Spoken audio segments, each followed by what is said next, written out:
یہ تو آپ کو اپنے ہی ہونے کا احساس بڑھ جاتا ہے. کمپیئر ہوتا ہے نا کہ یہ شی ہے میں کیا ہوں, اور عورت کو اپنے شی ہونے کا احساس بڑھ جاتا ہے.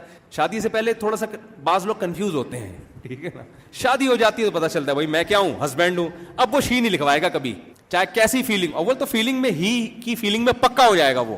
تو میں نے اس پہ کہا تھا کہ یہ اسلام کا ہم پر احسان ہے کہ ہمیں 4 شادیوں کی اجازت دی ہے معذرت کے. اس میں ہماری فیلنگ اتنی 4 دفعہ پکی ہو جاتی ہے نا کہ اب ہمیں بل پاس کروانے کی ضرورت رہتی نہیں. پہلی شادی ہوئی, آپ کو اپنے ہی ہونے کا احساس ہوا, یہ دلہن ہے, میں شوہر ہوں, میں ہسبینڈ. ایک دفعہ آپ کو احساس ہوا میں ہی.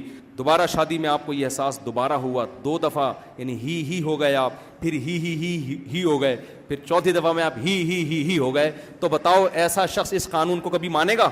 تو نیچر پہ آنا, یہ نیچر پہ پکا ہو جانا, یہ اللہ کا انعام ہے یا نہیں ہے, یا نیچر سے ہٹنا انعام ہے؟ مرد تو بنایا تو یہ تو فضیلت کی بات ہے یار ہمارے لیے. تو میں یہ عرض کر رہا تھا, یہ جو میں 4 شادیوں کی بات کرتا ہوں نا, جو تانے دیتے ہیں مجھے بالکل نہیں دیا کرو. کس کو بولا کرو بھائی, اللہ میاں کو بولو جا کے, اللہ تو نے کیا کر دیا یہ. اللہ سے اگر آپ پوچھو گے تو اللہ کے پاس بہت زبردست جواب ہے. اللہ کہتا ہے میں نے حرام میں آنکھ اٹھانے کی بھی اجازت نہیں دی ہے, لیکن مرد میں نے یہ ڈیزائرز بہت زیادہ, خواتین سے معذرت کے ساتھ جو بیان سن رہی ہیں, مرد میں ڈیزائر بہت زیادہ رکھی ہیں. اب چونکہ اللہ کہتا ہے میں نے جو دین بنایا ہے, تمہیں اسلام دیا ہے, کیونکہ پیدا کرنے والا میں ہوں نا, تو نیچر سے واقف جتنا میں ہوں گا اتنا کوئی اور نہیں ہے. تبھی قرآن نے کیا کہا, فطرت اللہ التی فطر الناس علیہا, یہ اسلام وہ نیچر ہے جس پہ میں نے لوگوں کو پیدا کیا ہے. تو جب اللہ نے نیچر پہ لوگوں کو پیدا کیا ہے تو عورت کے لیے عورت کی نیچر کے حساب سے حکام دیے, مرد کے لیے مرد کی نیچر, اور ایسے حکام دیے جو سوسائٹی کی ضرورت پوری کریں. تو ایک شادی والا سسٹم چل نہیں سکتا سوسائٹی میں. اس میں عورتیں, بے نکاحی عورتیں بہت زیادہ ہوں گی, اور مردوں کی ڈیزائرز پوری نہیں ہوں گی. وہ منہ ماریں گے گند کی طرف جا کے, جو ہو رہا ہے آج کل. سمجھ رہے ہیں یا نہیں سمجھ رہے؟ تو وہ غلط جگہوں پہ جا کے منہ ماریں گے. وہ مرد کا بھی فائدہ اس میں کہ اس کو حلال ایک اور بیوی رکھنے کی اجازت دی جائے, اور عورت کا بھی فائدہ ہے تاکہ ساری عورتوں کی شادی ہو جائے. اب شادی آپ یک طرفہ کام نہیں ہے. میرے پاس لوگ آتے ہیں کہ مجھے کوئی دوسری شادی, مجھے کوئی دوسری پہ رشتہ نہیں دے رہا. تو میں کہتا ہوں کہ آپ کے اندر کوئی اضافی قابلیت ہوگی تو آپ کو دیں گے, نہیں ہوگی تو وہ کیوں دے گا؟ اس کو تھوڑی شریعت نے حکم دیا کہ وہ اپنی بیٹی ایسے کو دے جس کے پہلے سے بیوی ہو. ارے بکرے کا آپ کو حکم دیا کہ قربانی میں بکرا کاٹو, بکرے کو حکم نہیں دیا کہ وہ لیٹ جائے آپ کے سامنے آ کے. کیا خیال ہے؟ آپ کسی کے ہاں دوسری شادی کے لیے پیغام بھیجیں گے تو لڑکی کو نہیں پابند بنایا کہ آپ کسی کی دوسری بیوی بنو. اسلام کہتا ہے آپ کی پہلی بنو. اگر پہلی والا اچھا نہیں مل رہا اور دوسری والا یا پہلی والا جو ہے وہ کم درجے کا ہے, دوسری والا اس سے بہت زیادہ اچھا ہے, تو بعض دفعہ عورت کہتی ہے یہ دوسری والا جو ہے نا, جو دوسری کر رہا ہے, یہ اس کمارے سے کئی گنا زیادہ اچھا ہے. تو اس بیس پہ وہ اپنا فائدہ دیکھے گی. تو سوسائٹی میں دونوں کے فائدے کو ملحوظ رکھ کے اسلام نے حکم دیا. باقی اسلام جب آپ کو 4 کی ترغیب دیتا ہے تو یہ نہیں ہے کہ پریکٹیکلی ممکن نہیں ہے 4 کر لو. اتنی عورتیں تھوڑی ہیں مارکیٹ میں. یہ مارکیٹ کا لفظ میری زبان میں ایک چل پڑا ہے. آپ کہیں ایسا نہ کوئی مارکیٹ میں نکل جائے عورتیں تلاش کرنے کہ مجھ سے بار بار کہہ رہے ہیں مارکیٹ میں, تو کہاں ہے مارکیٹ میں, تو ویسے ہی نہیں ہے. تو مارکیٹ میں مطلب اس دنیا میں تو اس کا اثر پڑتا ہے نا, ایک چیز مارکیٹ سے شارٹ ہو جائے. تو خواتین اتنی نہیں ہے کہ ہر مرد 4 کر لے گا, ناممکن ہے. یہ اتنی پیدا ہی نہیں ہوئی ہیں تو کہاں سے کر لے گا؟ تو سوال پیدا ہوتا ہے پھر ترغیب کیوں دی ہے؟ بھائی کوشش کرے گا. کامیاب وہ لوگ ہوں گے جو بہت زیادہ قابل ہوں گے مالی لحاظ سے, جسمانی لحاظ سے, کیونکہ یک طرفہ کام نہیں ہے کہ آپ 4 کر لو تو آپ کو مل جائیں. اگلا دیکھے گا کہ میں کیوں دوں اس کو دوسری پہ. آپ کے اندر کوئی سرخاب کے, تو بہت چند لوگ ہوں گے سوسائٹی میں جو کامیاب ہوں گے, زیادہ تر روڈ ناپتے ہی پھر رہے ہوں گے, ٹھیک ہے نا. اس کا فائدہ عورت کو ہوگا کہ کوئی عورت غیر کفو میں نکاح نہیں کرے گی. کفو کا مطلب کمتر میں, کہ ایم اے پاس لڑکی ہے اور شادی میٹرک والے سے ہو رہی ہے, جو کہ آج کل ہو رہا ہے. ڈاکٹر لڑکی ہے اور 8ویں کلاس سے بھاگے ویسے اس کی, میں نے خود شادیاں کرائی ہیں, میں نکاح پڑھاتا ہوں. ڈاکٹر لڑکیوں کی میں نے 8ویں پاس سے شادی کرائی ہے اور طلاق ہوئی ہے. اس میں ظاہر یہی ہونا تھا, اور کیا ہونا تھا پھر, نہیں آ رہی سمجھ میں میرا خیال ہے. لیکن وہ مجبور تھی کہ بندہ ہی مارکیٹ میں نہیں مل رہا, تو یہ کم از کم 8ویں پاس ہے یا 8ویں سے فیل ہے, لیکن بندہ تو ہے نا. وہ بھائی کفوف تو نہیں ہے نا, جوڑ کا تو نہیں ہے. جب معاشرے میں 4 شادیوں کا رواج ہوتا ہے تو عورت کو اپنے سے اوپر کا رشتہ ملتا ہے. یہ اسلام کا ایک سپلائی اور ڈیمانڈ کا اصول ہے نا. جس چیز کی سپلائی زیادہ ہو, ڈیمانڈ کم ہو, اس کی ویلیو گرتی ہے. سپلائی کم, ڈیمانڈ زیادہ, ویلیو بڑھتی ہے. تو اسلام نے مرد کو حکم دیا 4 شادیاں کرو. اب ہر مرد جب کوشش کرے گا تو عورت کی سپلائی اتنی نہیں ہے کہ ایک کو 4 مل جائیں, تو سپلائی کے مقابلے میں ڈیمانڈ کیا ہو جائے گی, بڑھ جائے گی. لہذا عورت کی ویلیو سوسائٹی میں کیا ہوگی, بڑھے گی. بڑھنے سے ہوگا یہ کہ بڑے بڑے اونچے لیول کے لوگ جھگیوں اور جھونپڑیوں میں جا کے شادی کریں گے. سمجھتے ہو کہ نہیں سمجھتے؟ ابھی مردوں کے بڑے مزے چسکے لگے ہوئے ہیں. میٹرک پاس کو PhD لڑکیاں مل رہی ہیں, یہ مزے رکھ گئے ہیں. جب 4 شادی ہوں گی لڑکیاں مارکیٹ سے شارٹ ہونا شروع ہوں گی. بھائی شارٹ ہوں گی کہ نہیں ہوں گی؟ ایک ایک کے 2 جب آ گئی تو اب بندہ کہے گا لاکھوں پتی ہوگا, بولے گا بھائی رشتہ نہیں ہے. پھر اس کو ملے گا جی وہاں ایک جھگی ہے, نام نہیں لیتا میں علاقے کا, پھر ان کو غصہ آئے گا نا وہ نالے کے قریب ایک جھگی ہے, وہاں سنا ہے اس لڑکی کا ابھی تک رشتہ نہیں. وہ آدمی کہے گا بھائی کنوارے رہنے سے بہتر ہے ایک عدد مجھے کوئی غریب لڑکی دلا دو. تو مرد کا معیار گرتا ہے, عورت کا معیار اوپر ہوتا ہے. صحابہ کے دور میں آپ دیکھ لو, جو بیوہ عورت ہوتی تھی اتنے رشتے آتے تھے اس کے, اتنے رشتے آتے تھے. قرآن نے پابندی لگائی ہے کہ عدت کا انتظار کرو, عدت گزرنے سے پہلے تمہیں رشتہ بھیجنے کی اجازت نہیں ہے. یہ سورہ بقرہ کی آیتیں ہیں. تو کیوں تھا وہ 2-3 رکھی ہوئی تھی, عورتیں تھیں نہیں, جو کنوارے تھے وہ گھوم رہے تھے, یار کوئی بندہ مرے تو ہم اس کی بیوہ سے کریں شادی. یہ مارکیٹ میں ہو رہا تھا. اب تو عورت کی کوئی 2 ٹکے کی ویلیو نہیں ہے. تو یہ ایکسپلینیشن ہمیں کہاں سے ملی ہے؟ یہ خدا سے. اور ملکی قوانین, انسانوں کے قوانین, یورپ کو جا کے دیکھ لو. 100 سال پہلے یورپ میں یہ تھا, جب انہوں نے 2-3 شادیوں کے خلاف تحریکیں چلائی ہیں نا, تو وہاں کے لوگوں نے, ماہرین نے کہا کہ اس سے ہمارا فیملی سسٹم تباہ ہو جائے گا. یہاں تک میں نے حوالے نقل کیے ہیں 100 سال پہلے لندن کے اخباروں کے, وہاں کے صحافی 100 یا 200 سال پہلے, 150-200 سال پہلے, وہ کہہ رہے ہیں کہ ہمیں اسلام کے اس 4 شادیوں والے نظام کو لینا پڑے گا, اس کے بغیر ہم فیملی سسٹم کو بچا نہیں سکتے. لیکن اس بیچارے اسکالر کو نہیں پتا تھا کہ اتنا تباہ ہو جائے گا نا فیملی سسٹم کے, پھر ایک شادی کا رواج نہیں چلے گا تو 4 کہاں سے لاؤ گے تم. ہماری سوسائٹی بھی بالآخر کہاں جا رہی ہے؟ وہاں جا رہی ہے. اس لیے میں پاگلوں کی طرح چیخ رہا ہوں کہ 4 شادیوں کا رواج ڈالو. سمجھتے ہو کہ نہیں سمجھتے؟ تو میں جلدی سے بات کو اب سمیٹ کے ختم کرتا ہوں, بہت بیان لمبا ہو گیا. تو میں یہ عرض کر رہا تھا کہ ہم اس خدا کو مانیں گے جس خدا نے ہمیں اپنا تعارف بھی کروایا, اللہ لا الہ الا هو الحی القیوم. اپنا انٹروڈکشن کتنا شاندار ہے, اس کے سوا کوئی عبادت کے لائق نہیں. الحی زندہ ہے, القیوم ہر چیز کو تھامنے والا ہے, اسے نہ کبھی نیند آتی ہے نہ کبھی اسے اونگ آتی ہے. زبردست تعارف ہے. نماز کا تھوڑا وقفہ تھا درمیان میں, تو میں بات کو 5 سے 10 منٹ میں کمپلیٹ کروں گا. اس کے بعد 5 منٹ آپ لوگوں کو کوئی سوال ہو نا, کوئی دماغ میں کسی بھی قسم کا کوئی سوال ہو, سیاست سے ہٹ کے, ایسا نہ آپ دھرنے کے بارے میں پوچھنا شروع کر دیں, تو سیاست سے ہٹ کے کوئی بھی سوال ہو تو آپ بلا تکلف پوچھ سکتے ہیں. بیان چل کہاں رہا تھا؟ مجھے تو 20 چیزیں میرے دماغ میں چل رہی ہوتی. ہم کہاں تک پہنچے تھے؟ یہ بچہ کہہ رہا تھا, میں نے آپ کا وہ علامہ اقبال قائد اعظم والا لطیفہ سنا. ٹیچر نے پوچھا نا کہ قائد اعظم, ابا نے پوچھا نا قائد اعظم کا پتہ ہے کون ہے علامہ اقبال کا؟ بہت ہوشیار بچہ ہے. تو بات میرا خیال ہے یہاں چل رہی تھی کہ اس خدا کو مانا جائے گا جو اپنا تعارف کراتا ہے. جو کراتا ہی نہیں ہے جب تک وہ مارکیٹ میں اویلیبل ہی نہیں ہے, ٹھیک ہے نا, تو ہم ایسے خدا کو مان کے کیا کریں. تو میں لبرل لوگوں کی قسمیں بیان کر رہا تھا, اس پہ پھر میں نے بات آگے لے کے چلا تھا کہ الحاد, اب مذہب کی پابندیوں سے اپنے آپ کو آزاد کرنا. تو اللہ کے ہونے کے دلائل بھی بڑے مضبوط, وہ جو خدا ہے وہ اللہ ہے, اس کے دلائل بھی بڑے مضبوط. ایک جو اب طبقہ ہے نا جس پر میں 5 سے 10 منٹ روشنی ڈالوں گا, وہ طبقہ یہ ہے جو اللہ کو بھی مانتا ہے, اللہ کے رسول کو بھی مانتا ہے, قرآن کو بھی مانتا ہے, لیکن وہ بھی پریکٹیکلی وہ بھی ملحدی ہے, عملی طور پر وہ بھی آزادی چاہتا ہے. تو اس نے کیا کیا؟ اچھا, ان قسم کے ملحدین کی بھی پھر کئی قسمیں ہیں. اس کو ویسے اصطلاح میں ملحد کہا نہیں جاتا, لیکن پریکٹیکلی ان کا بھی نتیجہ وہی نکلتا ہے جو کسی ملحد کا نتیجہ نکلتا ہے. جزاک اللہ. وہ یہ ہے کہ آپ بیچ سے علماء کو نکال دیں. بعض لوگوں نے تو یہ کیا کہ حدیث کو نکال دیں آپ, کیونکہ جتنے احکام ہمیں حدیثوں میں ملتے ہیں اتنے قرآن میں نہیں ملتے. تو جب آپ حدیثوں کو نکال دو گے بیچ سے, وہ کہتے ہیں کہ ہم اللہ کو بھی مانتے ہیں, قرآن کو بھی مانتے ہیں, ہم یہ جو اجمیوں کی لکھی ہوئی کتابیں ہیں نا جو 300 سال کے بعد حدیث کی صورت میں لکھی گئی ہیں, ہم ان کو نہیں مانتے. اس کا نقصان کیا ہوتا ہے کہ بہت ساری قرآن کے احکام ایسے ہیں جو قرآن میں نہیں ہیں, بلکہ وہ کہاں ہیں؟ وہ حدیث میں ہیں. وہ سارے حلال و حرام کا کانسیپٹ کیا ہو جائے گا؟ ختم. پھر بھی آپ آزاد ہو جاؤ گے. دوسرا ایک بڑا مسئلہ ہے کہ جو احکام قرآن میں باقی رہ بھی جائیں گے نا, جو قرآن نے واضح کیے ہیں, ان کی بھی ڈیٹیل ہمیں پھر حدیث میں ملتی ہے. جیسے نماز کا حکم تو قرآن نے دیا, تفصیل کہاں ملے گی اس کی؟ بولو, حدیث میں ملے گی. تو لہذا ایک فرقہ ہے جس کو منکرین حدیث کہا جاتا ہے, انہوں نے کیا کیا؟ ہم قرآن کو مانتے ہیں, نتیجے میں حج کا بھی انکار کر دیا, نماز کا بھی انکار کر دیا, اور پتہ نہیں کن کن احکام کا انہوں نے انکار کر دی. یہ بھی ایک خطرناک قسم ہے لبرلزم کی. ایک چیز جو مارکیٹ میں آئی ہے نا, یہ بہت خطرناک ہے, یہ مذہبی لوگ اس کو قبول کر رہے ہیں, وہ ہے غامدیت. نام نہیں لینا چاہیے تھا, لیکن اس فرقے کا اور کوئی ملتا ہی نہیں نا, تو ہم پھر اس کو یہی نام دیں گے. وہ کیا ہے؟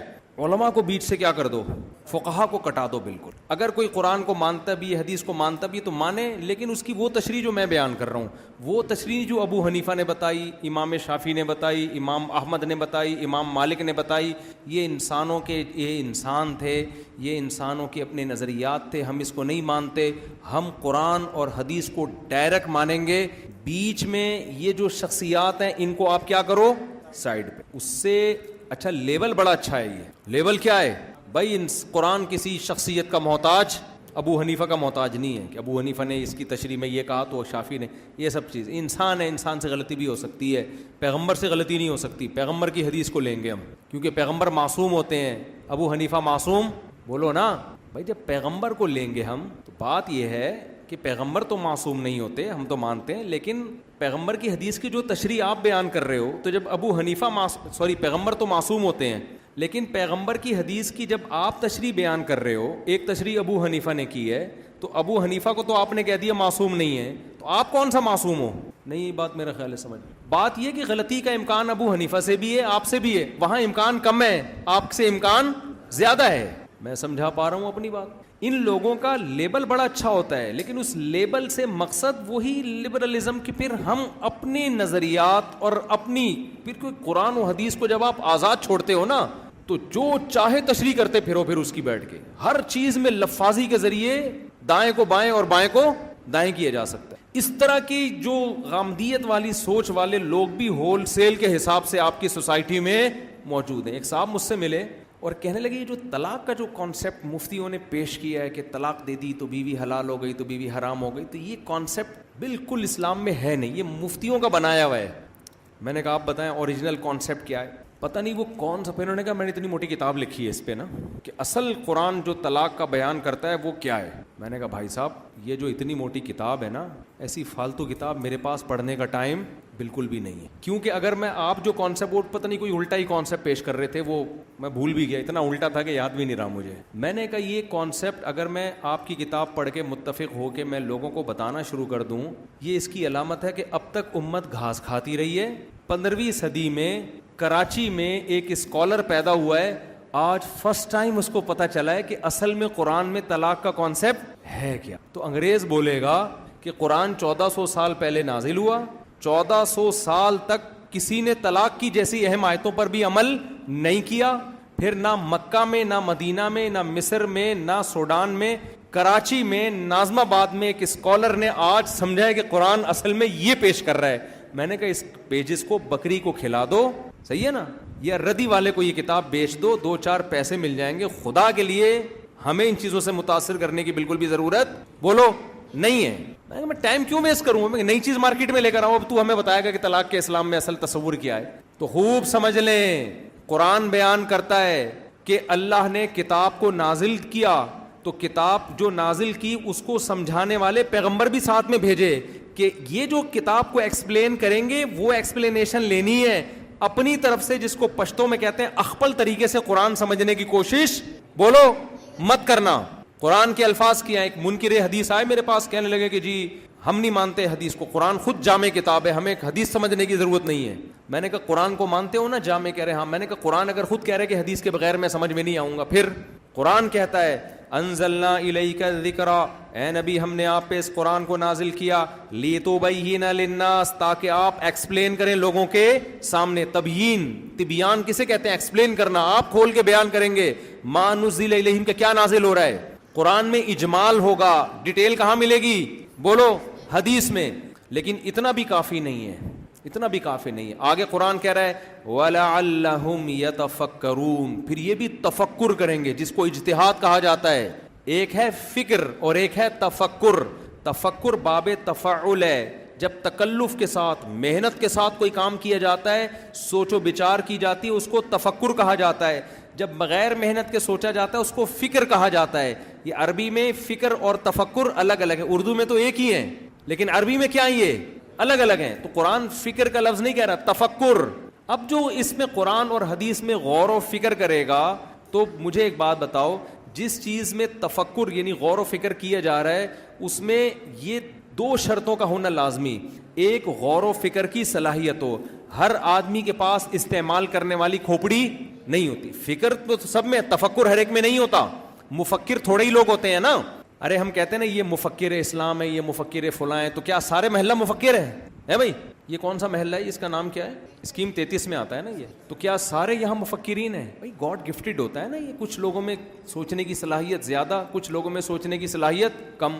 اور یہ حدیث میں بھی ہے, رب حامل فقہ غیر فقیہ, صحیح حدیث ہے.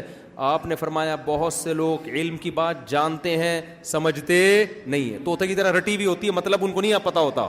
آپ نے فرمایا رب حامل فقہ غیر فقیہ, صحیح حدیث ہے. بہت سے لوگ علم کی بات جانتے ہیں سمجھتے نہیں ہیں. آپ نے فرمایا علم کی بات آگے بتا دو, ہو سکتا ہے جس کو بتاؤ گے وہ جان لے گا تمہارے بتانے سے اور سمجھ بھی لے گا. تمہارے پاس الفاظ ہیں سمجھ نہیں ہے, سامنے والے کو بتاؤ گے عقل مند کو, اس کے پاس سمجھ بھی ہے, تمہارے بتانے سے الفاظ بھی آ جائیں گے, وہ تمہیں اس کا مطلب بتائے گا. یہ میں اپنی طرف سے نہیں کہہ رہا, یہ نبی صلی اللہ علیہ وسلم کی حدیث. آج کیا ہے, ہر آدمی قرآن و حدیث میں فنٹر, میں قرآن و حدیث کسی سے نہیں سمجھوں گا, میں. نبی تو کہہ رہے ہیں کہ سب لوگ ایکول نہیں ہوتے, کچھ سمجھتے ہیں کچھ نہیں سمجھتے. قرآن بھی کہہ رہا ہے تفکر کریں گے. تو پہلی صلاحیت کیا ہونی چاہیے؟ قرآن و سنت سے مسائل کو نکالنے کے لیے تفکر. دیکھو قرآن میں دو طرح کے مضامین ہیں. ایک مضامین وہ ہیں جن کا نصیحت سے تعلق ہے, آخرت سے, جنت سے, جہنم سے, جن کا تعلق ہے کہ اللہ کی محبت. ان کے لیے کوئی کھوپڑی کا ہونا ضروری نہیں ہے, نارمل عقل والا بھی یہ باتیں سمجھ جاتا ہے. اسی وجہ سے قرآن نے کہا وَلَقَدْ يَسَّرْنَا الْقُرْآنَ لِلذِّكْرِ, ہم نے نصیحت کے لیے قرآن کو آسان کر دیا ہے. فَهَلْ مِن مُدَّكِرٍ, کوئی ہے سمجھنے والا, کوئی ہے نصیحت حاصل کرنے والا. اس کے لیے کوئی گاڈ گفٹڈ صلاحیتوں کا ہونا ضروری نہیں ہے, نصیحت کے لیے بہت آسان. لیکن جہاں قرآن میں قوانین بیان ہوئے, حلال حرام کے مسائل, وہاں قرآن آسان نہیں ہے. وہاں قرآن کیا کہہ رہے ہیں, نبی ایکسپلین کریں گے, اور پھر اس ایکسپلینیشن بھی کافی نہیں ہے. لعلہم یتفکرون, یہ لوگ اس میں غور و فکر کریں گے. تبھی آپ دیکھیں قرآن میں وراثت کے احکام ہیں یا نہیں ہیں؟ بولو بتاؤ نا. سورہ نساء میں پورا ایک رکوع ہے. آج تک ایسا کیوں نہیں ہوا کہ آپ کے ابا کا انتقال ہو گیا, آپ نے ترجمہ کھول کے وراثت بتا دی کہ ابا کو اتنا ملے گا, اماں کو اتنا ملے گا, بیٹے کو اتنا؟ کبھی ایسا ہوا؟ ترجمے میں صاف لکھا ہوا ہے. فوراً لوگ مفتیوں سے رابطہ کرتے ہیں, جی ابا کا انتقال ہو گیا, بیٹے کا کتنا, بیٹی کا کتنا. بھائی کیوں رابطہ کر رہے ہو؟ وہ فلاسفر اسکالرز کہاں گئے جو کہتے ہیں قرآن خود سمجھ میں آئے گا؟ ترجمہ کھولو, بیوہ کا اتنا, ماں کا اتنا, ابا کا اتنا, بیٹے کا اتنا, دے دو نا. وہ اسکالر خود نہیں دے پا رہا ہوتا, وہ بھی چھپڑ میں کسی مدرسے میں رابطہ کر رہا ہوتا ہے. نہیں آئی میرا خیال ہے بات سمجھ. ججز, وکلا, جب کیس چلتا ہے نا عدالت میں, کورٹ میں وراثت کا, وہ خود مفتیوں سے رابطہ کر رہا ہوتا ہے جج کے, یار فتویٰ لے کر آؤ. بھائی ترجمہ ہے نا, پڑھ کے فتویٰ دے دو. نہیں ہو سکتا. 2 3 4 6 مہینے کے کورسز ہوتے ہیں دینی مدرسوں میں وراثت کے حکام کو سمجھنے کے لیے. نماز کے مسائل پر کتابیں لکھی جاتی ہیں سد صحف کے بغیر. اب میں زیادہ ڈیٹیل میں نہیں جاتا. تو پہلی چیز کیا ہے؟ تفکر کی صلاحیت. یہ صلاحیت ہر ایک میں نہیں ہوتی. دوسری چیز, جس چیز میں غور و فکر کرنا ہے اس کا مکمل علم, ادھورا نہیں, مکمل علم. غور و فکر کرنا قرآن و حدیث میں ہے نا, اگر اس کا مکمل علم نہیں ہوگا تو غور و فکر کرے گا کس میں بیٹھ کے؟ خالی کھوپڑی لے کے گھوم رہا ہے, میں بہت ذہین ہوں, میری بہت ریسرچ ہے. کس چیز پہ ریسرچ ہے؟ کہہ رہے وہ تو چیز پتہ ہی نہیں مجھے, ریسرچ کس پہ ہوگی؟ تو کیا کرے گا بھائی اس دماغ کا؟ اب بتاؤ, آئنسٹائن ایک بہترین کھوپڑی کا مالک تھا یا نہیں تھا؟ سکندر اعظم کی کھوپڑی کسی نے عجائب گھر میں دیکھی نا, عجائب گھر والے بھی عجیب چیزیں لا کے رکھتے ہیں. تو ایک آدمی عجائب گھر کی سیر کرا رہا تھا, کسی کو دکھایا بھائی یہ سکندر اعظم کی کھوپڑی ہے, بڑی سی کھوپڑی رکھی تھی. بندہ متاثر ہوا, یار واقعی میوزیم بڑا ٹائٹ ہے, سکندر اعظم کی کھوپڑی رکھی ہوئی ہے. اتنے میں وہ ملازم چینج ہو گیا, دوسرا ملازم آیا, اس کو پتہ نہیں کہ یہ پہلے سکندر اعظم کی کھوپڑی دکھا چکا ہے. ایک اور چھوٹی سی کھوپڑی دور رکھی ہوئی تھی, تو اس نے اس دوسرے ملازم سے پوچھا یہ کیا؟ اس نے کہا یہ سکندر اعظم کی کھوپڑی ہے. یہ حیران ہوا کہ یار سکندر اعظم کیا 2 کھوپڑیاں لے کے پیدا ہوا تھا؟ ایک کھوپڑی وہاں رکھی ہوئی ہے, ایک کھوپڑی یہاں, وہ تھوڑی بڑی ہے یہ چھوٹی ہے. تو اس نے کہا یار وہ ایک تو اس نے جو پہلے ملازم تھا اس نے بھی وہاں ایک کھوپڑی دکھائی ہے. اب اگر یہ حقیقت بیان کر دیتا تو میوزیم نے بند ہو جانا تھا کہ یار یہ لوگوں کو بیوقوف بنا رہے ہیں. اس نے کہا ایکچولی یہ بچپن کی کھوپڑی ہے, وہ ان کے بڑھاپے کی کھوپڑی ہے. رفیع بھائی جب ہنستے ہیں بڑا مزہ آتا ہے. تو ایکچولی یہ جو ہے یہ ان کے بچپن کی کھوپڑی ہے اور یہ ان کے بڑھاپے کی کھوپڑی ہے. تو کبھی بھی کسی الٹی چیز کو سیدھا کرنا ہو نا, ایسے پارسل کر دیا کرو اس کو, ٹھیک ہے نا. تو اب کھوپڑی تو آئنسٹائن کے پاس بھی بہت ذہین, تبھی تو اتنے زبردست اس نے قوانین فطرت کے پیش کی ہمارے سامنے. لیکن کیا ہم اس سے پوچھیں گے قرآن و حدیث کا کہ قرآن کہہ رہا ہے یہ تفکر کریں گے, تو کہے گا بھائی مجھے سائنس کا پتہ ہے, مجھے قرآن کا پتہ نہیں ہے, یہ جا کے علماء سے پوچھو مجھے کیا پتہ. تو تفکر کے لیے ذہانت بھی ضروری, دوسرا قرآن اور حدیث جس پہ ریسرچ کرنی ہے اس کا مکمل علم بھی ضروری. آج جو یوٹیوب پہ نئے نئے اسکالرز آ رہے ہیں, ان میں سے یا تو بہت سے کھوپڑی لیس ہوتے ہیں, اوپر کا چیمبر خالی ہوتا ہے, سمجھنے کی صلاحیت نہیں ہے, اس لیے کبھی ابو حنیفہ پہ ان کو اعتراض ہوتا ہے, کبھی امام شافعی پہ ہوتا ہے کہ انہوں نے حدیث کے خلاف فتویٰ دیا, اس نے حدیث کے خلاف فتویٰ دیا. بات یہ ہے کہ ان کی جو فہم تھی وہ اللہ نے آپ کو عطا کی نہیں ہے, اس لیے آپ کو لگتا ہے کہ ان کو حدیث سمجھ میں نہیں آئی, ان کو آ رہی ہے, حالانکہ ان کو زیادہ سمجھ میں آئی تھی, تمہیں آ نہیں رہی ہے, تم حدیث کا مفہوم غلط پیش کر رہے ہو. کسی پڑھے لکھے کے پاس بیٹھو گے تو وہ بتائے گا کہ انہوں نے جو سمجھا وہ ایک مشہور آیت ہے قرآن مجید کی, والوالدات یرضعن اولادہن حولین کاملین, مائیں اپنے بچوں کو 2 سال دودھ پلائیں گی. فقہ کی کتابوں میں لکھا ہے کہ ابو حنیفہ یہ کہتے ہیں 2.5 سال تک دودھ پلا سکتی ہے. اب جن لوگ کے پاس کھوپڑی نہیں ہے نا, آیتیں پتہ ہیں ان کو, آپ یوٹیوب پہ اسکالرز اٹھا کے دیکھ لو, جگہ جگہ ابو حنیفہ نے 2.5 سال قول کیا ہے, قرآن میں کیا لکھا ہے 2 سال. اور یہ حنفی لوگ ابو حنیفہ کو فالو کرتے ہیں, قرآن کو چھوڑ دیتے ہیں, حالانکہ قرآن صاف کہہ رہا ہے 2 سال. یار اگر امام حنیفہ کو اس آیت کا بھی پتہ نہیں تھا ہے کہ 2 سال لکھا ہوا ہے, اور اتنا بھی سمجھ میں نہیں آیا کہ 2 سال کا مطلب 2.5 نہیں ہوتا, تو میرا خیال ہے اس سے بڑی بدگمانی کوئی کسی کو اسلاف سے ہو سکتی ہے. پھر لوگ کہیں گے ان لوگوں نے تو, جس کو آدھی امت نے فالو کیا امام حنیفہ کو, ان کو اتنا نہیں پتا کہ 2.5 سال لکھا ہوا ہے. آج ہمیں یوٹیوب کا ایک اسکالر بتا رہا ہے کہ 2 لکھا ہوا ہے قرآن میں, اور ابو حنیفہ 2.5 کہتے ہیں. اس کا مطلب آج کے اسکالر کا علم ابو حنیفہ سے زیادہ ہو گیا کہ نہیں ہو گیا, بدگمان ہوگا کہ نہیں ہوگا. لیکن لوگ دیکھ رہے ہیں کہ بھائی ایک بندہ یوٹیوب پہ ریفرنس بھی دے رہا ہے, آیت کا حوالہ بھی دے رہا ہے, پڑھ کے بھی سنا رہا ہے, تو اب ریفرنس کے آگے ہم کیا کریں؟ بھائی ریفرنس کافی نہیں ہے, ریفرنس کافی نہیں ہے. آپ کو یہ جو مفہوم پیش کر رہا ہے ابو حنیفہ کی نظر میں, اس کا مفہوم پوری آیت پڑھتے تو سمجھتے, تو پھر پتہ چلتا ابو حنیفہ کا دماغ جہاں گیا وہاں آپ کا نہیں جا سکتا دماغ. قرآن کے الفاظ دیکھو, والوالدات یرضعن اولادہن حولین کاملین, مائیں اپنے بچوں کو مکمل 2 سال تک دودھ پلائیں گی. فإن ارادا فصالا عن تراض, پس اگر دونوں میاں بیوی آپس کی رضامندی سے دودھ چھڑانا چاہیں, فلا جناح علیہما, تو دونوں پر کوئی گناہ نہیں ہے. فا عربی میں تعقیب مال وصل کے لیے آتا ہے, ایک کام کے بعد جب کوئی دوسرا کام ہوتا ہے اس کے لیے. میں جب کہتا ہوں جاءنی زید فا عمر, میرے پاس زید آیا, فا عمر, اس کے بعد کون آیا؟ عمر آیا. اگر میں یوں کہتا ہوں جاءنی زید و عمر, میرے پاس زید آیا اور عمر آیا, تو اس میں ترتیب نہیں ہے. ہو سکتا ہے عمر پہلے آیا ہو, زید بعد میں آیا ہو, دونوں آئے ہیں, بس یہ بتا رہا ہوں. لیکن اگر فا ہو تو اس کا مطلب یہ کام اس کے بعد ہوا ہے. قرآن کے الفاظ ہیں, مائیں اپنے بچوں کو 2 سال دودھ پلائیں گی. فا ان ارادا, پس اگر دونوں رضامندی سے چھڑوانا چاہیں. اگر 2 سال کے بعد دودھ پلانا حرام ہوتا تو قرآن اجازت دیتا کہ دونوں رضامندی سے چھڑائیں, چھڑانا چاہیں تو چھڑا سکتے ہیں. نہیں یاری میرا غلط بات سمجھ میں, تو یہ حکم نہیں ہے کہ 2 سال تک دودھ پلائیں, یہ اجازت ہے کہ 2 سال تک دودھ چھڑوائیں. اس کے بعد اگر دونوں رضامندی سے چھڑوانا چاہیں تو کوئی حرج بولو نہیں ہے. یہ آیت کے ظاہر سے ٹھیک ہے. بعض فقہا اس طرف بھی گئے ہیں کہ نہیں 2 سال ہی ہے, یہ آیت میں فا تعقیب مال وصل کے لیے نہیں ہے بلکہ تفصیل بیان کرنے کے لیے کہ اس دوران اگر چھڑوانا چاہیں. لیکن آیت سے دونوں مطلب بولو نکلتے ہیں. آپ نے یہ کہنا کہ ابو حنیفہ کو پتہ ہی نہیں تھا آیت کا, مجھے پتہ ہے, یہ آپ کی جہالت ہے. باقی حنفیہ میں فتویٰ اسی پر دیا جاتا ہے کہ 2 سال کے بعد دودھ نہ پلائے. وہ کیوں دیا جاتا ہے, ایک الگ کیس ہے یہ.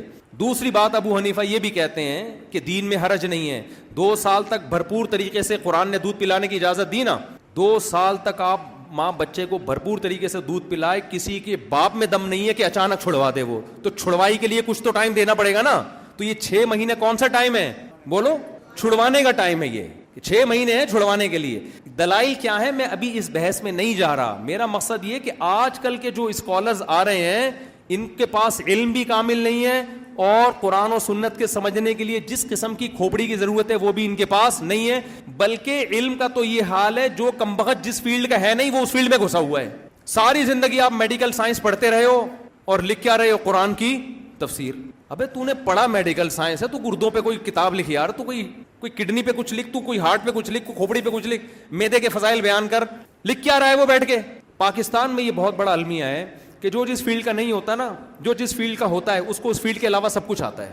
یہ کورونا کے دنوں میں ہمیں پتا چلا. کورونا کے دنوں میں جب WHO نے کا ارشاد ہمارے سامنے آ گیا کہ کورونا ایک وبا ہے, پوری دنیا میں پھیل رہی ہے, مفتیوں کے کلپ آ رہے ہیں کہ یہ وبا نہیں ہے. وبا یہ مفتی کا ٹاپک ہے, یہ ڈاکٹر کا ٹاپک ہے. یہ ڈاکٹر بتائے گا کہ وبا, وہ ہسپتال میں یا وہ ریسرچ کرے گا یا وہ وائرس کو اپنی خوردبین سے دیکھ کے بتا رہا ہے بھائی یہ وائرس آیا ہوا ہے, یہ گھس رہا ہے, لوگوں کو مار رہا ہے یہ. لیکن مذہبی اسکالرس کے چینل یہ سب یہودیوں کی سازش, کچھ بھی نہیں ہے. مجھے لوگ کہتے تھے اتنے بڑے بزرگ کہہ رہے ہیں یہ کچھ بھی نہیں ہے, اور آپ کہہ رہے ہو مفتی صاحب آپ کی ان بزرگ کے سامنے کیا اوقات ہے. میں ان سے کہتا تھا یار وہ بزرگ اللہ کی بات کریں, رسول کی بات کریں, تو میری کوئی اوقات نہیں ہے. میڈیکل سائنس میں بزرگ کا کیا مسئلہ ہے یار, یہ میڈیکل سائنس, یہ ڈاکٹروں کا مسئلہ ہے. یہ دنیا میں آپ کو صرف پاکستان میں ملے گا. یہ آپ آسٹریلیا میں جاؤ, میڈیکل سائنس میں انجینئر ٹانگ نہیں اڑائے گا, انجینئرنگ کی فیلڈ میں ڈاکٹر ٹانگ نہیں اڑائے گا. یہاں کرونا میں بہت سارے لوگوں نے لوگوں کو ادرک کے قہوے پلا پلا کے مار دیا جان سے. حقیقت ہے یہ, ادرک اور اجوائن کے قہوے پیو, یہ نہیں دیکھ رہے ابے یہ ادرک کے کورونا کی اس حکیم کو کیا ریسرچ ہے یار. حکیم میدے کا علاج کر رہا ہے, ٹھیک ہے یار, میدے کے امراض بہت پرانے ہیں, اس میں حکیموں کی بھی ریسرچ ہے. دل کے امراض بہت پرانے, حکیم کوئی معجون کھلا رہا ہے, دل ٹھیک ہو جائے گا, سمجھ میں آتا ہے یار. پرانا یہ تو بیماری نہیں آئی ہے, اس میں آپ حکیم سے کیوں پوچھ رہے ہو. لیکن آپ دیکھو حکیموں کے بھی دبا کے چورن بکے ہیں کورونا کے دنوں میں, کروڑ پتی بن گئے بعض حکیم. وہ ایک سنا مکی ایک وہ بوٹی آتی ہے, وہ ایک حکیم نے مجھے خود بتایا, کہہ رہا ہے کورونا کے دنوں میں جو ہم نے سنا مکی پاؤڈر بیچا ہے نا, کروڑوں روپے کمائے ہیں میں نے, کیونکہ یوٹیوب پہ ڈال دیا یہ پودا ایسا ہے جس سے آپ کو کورونا ختم ہو رہا ہے. دبا کے بک رہا ہے, حالانکہ وہ پی پی کے جلاب لگے لوگوں کو اور ان کی ریزسٹنٹ پاور کم ہو گئی, اور کورونا سے نہیں جلاب سے مر گئے بہت سے لوگ. ایک حکیم لوگوں کو ہر وقت جو ہے نا جلاب کی دوا دیتے تھے, وہ نا کہ پہلے مادہ فاسدہ نکلنا چاہیے پیٹ سے. ہر ایک حکیموں میں اچھے بھی ہوتے ہیں برے بھی ہوتے ہیں, میرا مقصد حکمت کی نفی نہیں ہے. حکیموں میں بھی ہر طرح کے ہوتے ہیں, صحیح بھی ہوتے ہیں, سمجھدار بھی, پھینکو بھی ہوتے ہیں.